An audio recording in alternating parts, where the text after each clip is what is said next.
Hello and welcome to your DataSafe. Today I'm going to show you how to create a data rights request. On the left hand side of your dashboard you have your menu tabs. Select data rights request. That takes you to your dashboard, and select create a new data rights request. A reference number is automatically created by your DataSafe.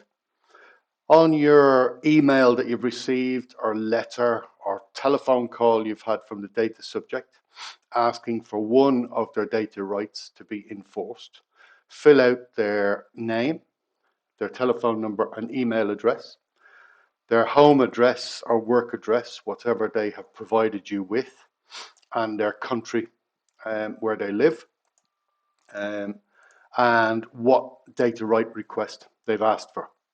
So this is an important section because it depends on what button you press here will actually have an effect on what happens thereafter. So your data access or subject access request button is the only one that has a time clock.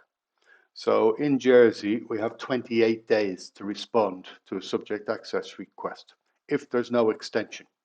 Everything else, the law does not stipulate a time frame. They have to be acted upon without undue delay, but there is no time frame actually stipulated within law. So your DataSafe does not put a countdown clock. So for this exercise, we're going to select the subject access request. That's the most popular, so we'll select that.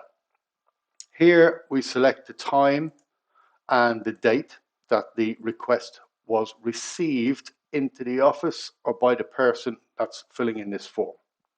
This button here is to upload the request. How was it received?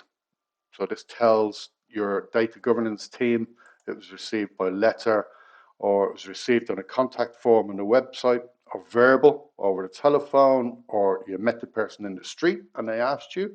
As we remember, a data request can be given in any format.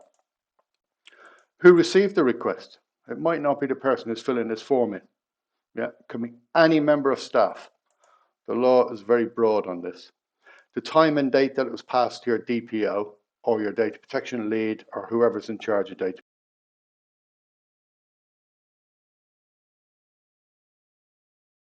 protection. Is it a valid request? Yes or no? So for this point, we will say it is. Any additional info required?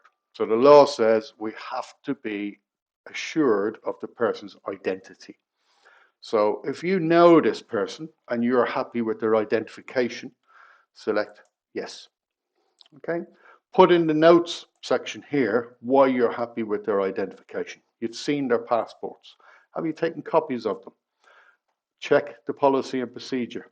If it's a policy and procedure that Propel Forward has provided, it will tell you you have to take a copy of the passport, their utility bill to show their address, where they want the request sent to.